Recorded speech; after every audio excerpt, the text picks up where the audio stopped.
Today, we're diving into the pivotal moments that completely altered the trajectory of the 2025 Canadian federal election.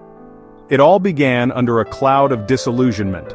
Prime Minister Justin Trudeau was rapidly losing public trust, with Canadians blaming his Liberal government for skyrocketing living costs. Housing was out of reach, groceries were getting pricier, and immigration policies were seen as uncontrolled. On the other side, Conservative leader Pierre Poilievre was gaining momentum, promising to restore economic balance and bring change. But it wasn't just the domestic issues stirring the pot. No, the single most disruptive factor came from outside Canada's borders: Donald Trump. Early in 2025, President Trump dropped a bombshell: heavy tariffs on Canadian exports like aluminum, lumber, and beef. The impact was immediate and brutal. Suddenly the election wasn't about managing internal affairs, it was about who could protect Canada in a hostile global environment. So let's break down the key moments that changed everything. First up, Donald Trump's tariff shock. Trump's tariffs forced a pivot in the national conversation. The Liberal government, which was already on shaky ground, now had to prove they could navigate economic warfare. The stakes were higher than ever. Next, Justin Trudeau's exit. Trudeau's resignation amid collapsing trust was a political earthquake. His declining approval ratings made it clear he had to go. By stepping down, Trudeau gave the Liberals a chance to distance themselves from past policy failures and breathe new life into their campaign. Enter Mark Carney. The former Bank of Canada and Bank of England governor stepped up as the new Liberal leader.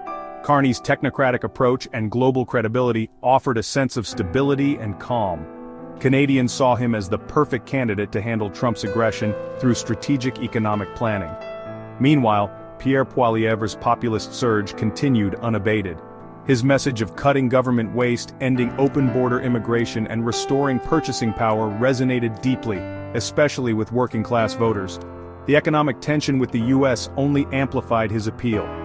Over in Quebec, the Bloc Québécois was gaining ground. They capitalized on dissatisfaction by portraying both the Liberals and Conservatives as out of touch with Quebec's unique interests.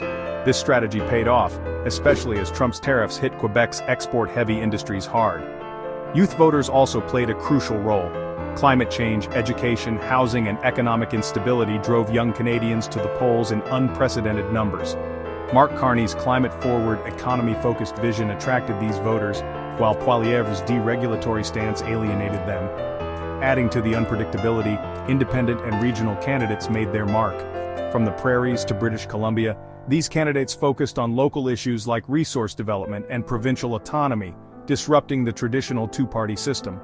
Their impact, though small in seat count, was significant in close races. And finally, the election results were in. Mark Carney emerged victorious, but a Liberal majority remained uncertain.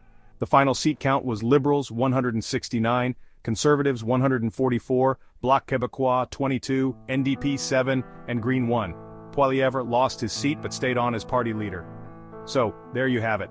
How Trump's tariffs and Trudeau's exit changed the course of Canada's 2025 election. It was a roller coaster ride of political drama, economic tension, and strategic pivots. Thanks for watching.